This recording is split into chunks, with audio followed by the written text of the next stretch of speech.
প্রিয় বন্ধু, গ্লোরি টিভির পক্ষ থেকে সবাইকে শুভেচ্ছা ও অভিনন্দন জানাচ্ছি। আমার ইনুস সাহেব রাজনীতি বুঝল না, হাতের ভিতর দিয়ে ক্ষমতা চলে গেল, সম্মান চলে গেল, দেশ পিছিয়ে গেল, সব চলে গেল। কেন কথা বললাম?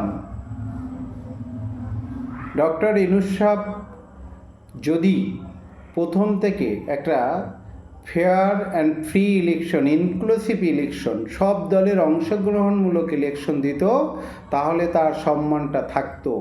কিন্তু সে সেই ইলেকশনও দিতে পারলো না বা দিল না। বিভিন্ন দলের কথায় বহির্বিশ্বের চাপ সহ্য করতে পারাটা এখন দুরূহ হয়ে যাবে।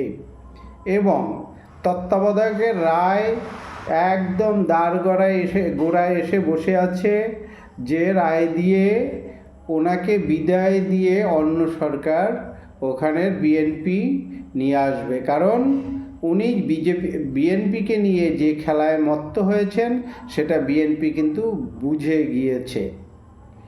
এবং ইনুস সাহেব কিন্তু শেষ পর্যন্ত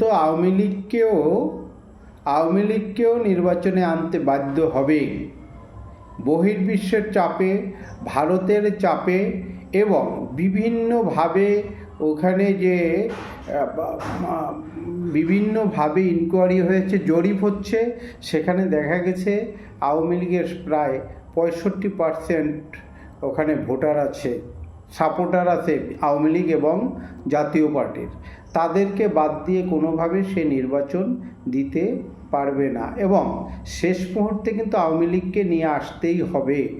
এবং যখনই আসবে এবং যদি তাদের হাতে কোনো সময় না থাকে, তখন কিন্তু তারা নির্বাচনে যেতে চাবে না, যে না, এই সময়ের ভিতর আমরা নির্বাচনের প্রস্তুতি গ্রহণ করতে পারবো না। আচ্ছা, তারপর হলো কি? তারপরে বলবে যে ইনুসের আন্ডারে নির্বাচনে আমরা যাব না। এবং উনি যে জামাতি ঘেঁষা, এটা বিএনপি বুঝে গেছে এবং বিএনপি ওনাকে বিশ্বাস করতেছে না। শেষ পর্যন্ত ইনুসের আমও যাবে, সালাও যাবে। ইনুস এখানে পালাবার পথ পাবে না, বিদায় নিতে হবে।